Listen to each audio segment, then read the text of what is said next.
முக்கியமான வாழ்க்கை நீங்கள் பார்த்தீங்கன்னா, நம்ம ஐஸ்வர்யத்திலையும் ஆசீர்வாதமாக இருப்பதற்கு அது ரொம்ப உதவுது.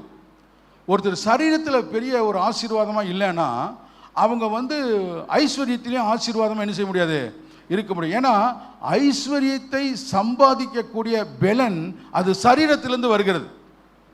அப்போது இந்த சரீரமானது பெலனாக இருப்பதற்கு நம்முடைய ஆத்மா செழிக்க வேண்டியது அவசியமாக இருக்கு.